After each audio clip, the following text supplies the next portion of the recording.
Bismillah. Qala al-muallif Maulana Syekh al-Imam Abu Abdurrahman Abdullah ibn Muhammad ibn Yusuf al-Harari radhiyallahu anhu wa afadha alaina min nafahatihi wa asrarihi wa barakatihi. Amin. Tanzihullahi, kesucian Allah, anil makani, dari tempat, wa tashihu wujudihi, dan kebenaran adanya Allah, bila makanin, dengan tanpa tempat, akalan, secara akal. Wallahu ta'ala, dan Allah ta'ala, ghaniyun, itu maha kaya, artinya tidak membutuhkan, anil alami, dari seluruh alam ini. Ay mustaghnin, artinya tidak membutuhkan oleh Allah, an kulli ma siwahu, dari setiap sesuatu selainnya, azalan, tanpa permulaan, wa abadan, dan tanpa penghabisan. Fala yahtaju, maka tidak membutuhkan oleh Allah, ila makanin, kepada tempat, yatahayyazu, yang bertempat dia Allah, fihi, padanya itu makan, padanya itu tempat, aw syai'in, atau sesuatu, tidak membutuhkan kepada sesuatu, yahullu, untuk bertempat atau menyatu oleh Allah, bihi, dengannya, syai', atau ila jihatin, atau kepada arah. Allah tidak membutuhkan kepada ciptaannya. Tempat dan arah adalah ciptaan Allah.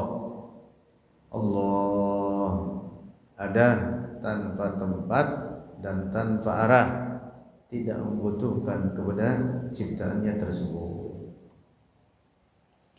Liannahu, karena sesungguhnya Allah, laisa ka syai'in, bukan seperti apapun, minal asya'i, dari segala sesuatu, laisa hajman kathifan, bukan benda kasif, wala hajman latifan, dan bukan benda latif. Benda kasif yaitu benda yang dapat disentuh atau diraba, digenggam dengan tangan, seperti manusia, binatang, bumi, langit, termasuk disebut dengan apa? Hajmun kasif, yaitu benda yang dapat digenggam, disentuh dengan tangan. Allah bukan hajmun kathib semacam ini. Juga Allah bukan hajmun latif, yaitu benda yang tidak dapat diraba atau disentuh, digenggam dengan tangan, disebut hajmun latif. Seperti cahaya, kegelapan, ruh, udara, atau angin, disebut dengan apa? Hajmun latif.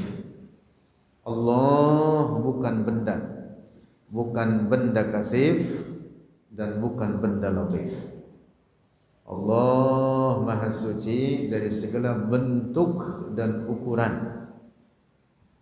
Ketika disebut Allah bukan benda, artinya bahwa Allah maha suci dari segala bentuk dan ukuran. Karena benda-benda itu mestilah memiliki bentuk dan ukuran. Oleh karena Allah bukan benda, maka Allah maha suci dari tempat dan arah. Karena sesuatu yang bertempat, sesuatu yang berada pada arah, mestilah yaitu benda, memiliki bentuk, memiliki ukuran. Allah bukan benda kasif, bukan benda latif. Wat tahayyuzu, lanjut, wat tahayyuzu, dan bertempat, min sifatil jismil kasifi, itu dari sifat-sifat jisim kasif. Bertempat itu sifat bagi jisim kasif. Itu tadi yang kita sebut, benda yang dapat disentuh dengan tangan. Wal latifi, dan benda latif, jisim latif. Bertempat itu sifat bagi benda kasif dan sifat bagi benda latif. Fal jismul kasifu, maka jisim kasif, wal jismul latifu, dan jisim latif, mutahayyizun, itu bertempat, fi jihatin, pada suatu arah, wa makanin, dan suatu tempat. Qala Allah Ta'ala, berfirman Allah Ta'ala, huwallazi khalaqal laila wan nahara wasyamsa wal qamara kullun fi falakin yasbahun. Ingat ini ayat penting, ini dalil dari Al-Quran. Allah berfirman, wa huwallazi, dan dia Allah yang khalaqal laila, ciptakan malam, wan nahar, dan siang, wasyamsa, dan matahari, wal qamara, dan bulan, kullu fi falakin yasbahun, seluruhnya fi falakin, pada tempat peredarannya, yasbahun, bergerak mereka. Lihat, dalam ayat ini Allah menyebutkan 4. Al-lail wan nahar, siang dan malam. Khalaqal lail wan nahar, malam dan siang. Ini isyarat kepada apa? Jisim latif. Wasyams wal qamar, dan yang menciptakan matahari dan bulan. Ayat ini memberi isyarat bahwa alam ini, yaitu segala sesuatu selain Allah, tidak lepas dari 2 bagian ini, jisim kasif atau jisim latif. Al-lail, kegelapan, jisim latif.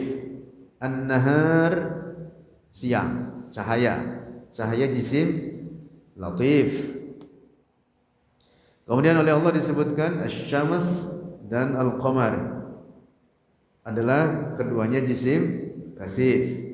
Nah, sehingga dipahami dari ayat ini bahwa apapun seluruh ciptaan Allah tidak lepas dari 2 bagian ini, antara jisim kasif atau jisim latif. Allah yang menciptakan segala apapun dari seluruh alam ini. Ma huwal alam? Al-alamu huwa kullu ma siwa Allah, segala sesuatu selain Allah. Mengapa dalam ayat ini Allah menyebutkan 4 ciptaannya ini? Al-lail wan nahar, asy-syams, al-qamar. Nah, penyebutan 4 ini itu terwakili di dalamnya segala ciptaan-ciptaan Allah yang lain, yang kategorinya jisim kasif atau yang kategorinya jisim latif. Dapat dipaham? Nah, kemudian Allah berfirman, kullu fi falakin yasbahun, semuanya memiliki tempat peredarannya masing-masing. Al-lail wan nahar, asy-syams, al-qamar, memiliki apa? Al-madar, falak. Falak itu artinya al-madar, tempat beredar. Tempat apa? Peredarannya masing-masing. Kurang lebih setiap makhluk Allah memiliki tempatnya masing-masing dan tempat peredarannya masing-masing. Wardi peredarannya di sini, ke sono, ke Ciledug, balik ke Karang Tengah, sono, itu peredarannya. Punya tempat punya peredarannya, perputarannya di mana saja. Kullun fi falaki yasbahun. Lanjut. Fa asbatallahu, maka telah menetapkan oleh Allah dalam ayat ini, likullin minal arba'ati, bagi setiap dari 4 ciptaannya tersebut, itu tadi apa? Al-lail wan nahar, asy-syams dan al-qamar. At-tahayyuza, akan tempat. Jadi setiap dari 4 ini oleh Allah disebutkan kullun fi falak. Kullun fi falak. Semuanya memiliki tempat fi falakihi, pada falaknya. Apa itu al-falak? Wa huwa, dan dia al-falak al-madar, yaitu tempat peredarannya, tempat perputarannya. Ya, jadi seluruh ciptaan Allah ini memiliki tempat masing-masing. Seluruh ciptaan Allah ini, apapun dia, mestilah ia itu benda-benda yang memiliki ukuran masing-masing, kecil atau besar, baik benda kasif atau benda latif, dan semuanya memiliki tempat dan arah, punya falaknya, punya madarnya. Allah yang menciptakan itu semua, maka Allah tidak sama dengan itu semua. Karena itu di awal ayat tadi Allah menyebutkan wa huwallazi khalaqa,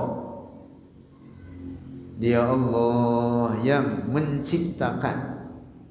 Khalaqa, yang menciptakan. Apa artinya menciptakan? Mengadakan dari tidak ada menjadi ada. Al-ibraz minal adami ilal wujud, mengadakan dari tidak ada menjadi ada. Makna apa? Khalaqa. Maka Allah adalah al-khaliq, pencipta.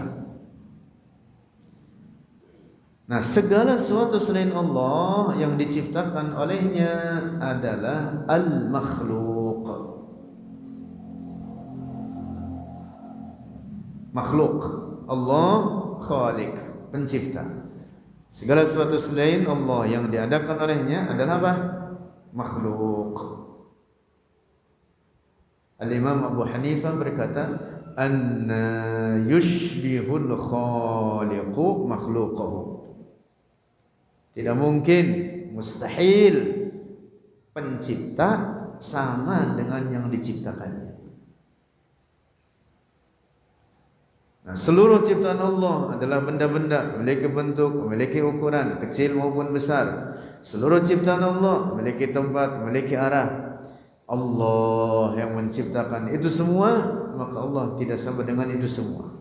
Allah bukan benda kasif, bukan benda latif, dan sifat-sifat Allah bukan sifat-sifat benda. Karena itu Allah ada tanpa tempat dan tanpa arah. Nah, jadi ini ayat Al-Quran penting untuk dihafal, diambil dalilnya, diambil dalil darinya. Allah ada tanpa tempat dan tanpa arah. Huwallazi khalaqal laila wan nahara wasyamsa wal qamara kullun fi falakin yasbahun. Berarti paham ini? Lanjut. Wa yakfi, dan cukup, fi tanzihillahi, dalam mensucikan Allah, anil makani, dari tempat, wal hayyizi, dan hayyiz. Hayyiz sama artinya tempat atau ruang. Wal jihati, dan arah. Qauluhu ta'ala, oleh firman Allah Ta'ala, laisa kamitslihi syai', tidak menyerupai akan Allah syai'un, oleh suatu apapun. Ini ayat asrahu ayatin fi tanzihillah, at-tanzihal kulliyah. Ini ayat yang paling tegas di dalam Al-Quran dalam menetapkan kesucian Allah dari menyerupai seluruh ciptaannya dengan kesucian yang mutlak. At-tanzihal kulli an musyabahatil makhluqin, dari menyerupai seluruh makhluknya. Jadi ayat ini walaupun pendek tetapi luas maknanya, mendalam pengertiannya. Darinya difahami bahwa Allah Subhanahu wa taala bukan benda dan sifat-sifat Allah bukan sifat-sifat benda. Juga dari ayat tersebut difahami Allahu mawjudun bila makan wa la yajri alaihi zaman. Allah ada tanpa tempat dan tanpa arah, dan Allah tidak terikat oleh waktu dan zaman. Maka tidak boleh dikatakan Allah bertempat di langit.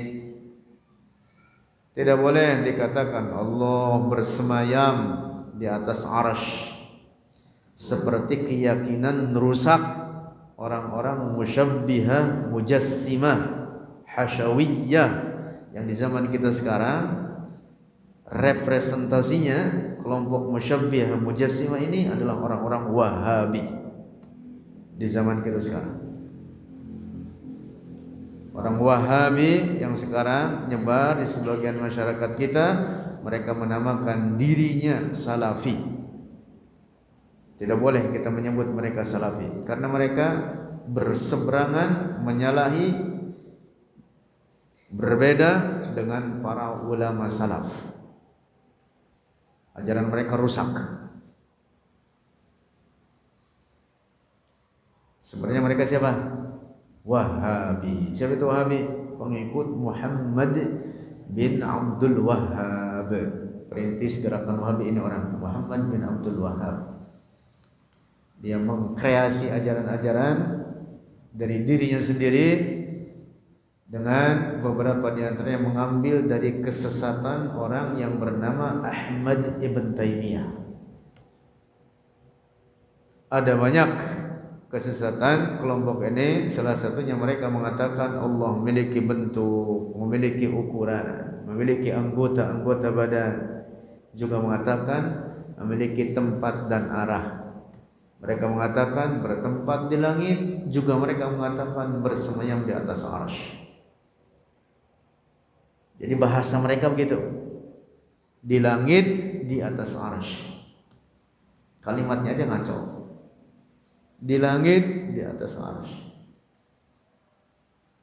Gak jelas, di langit ke di atas arsy.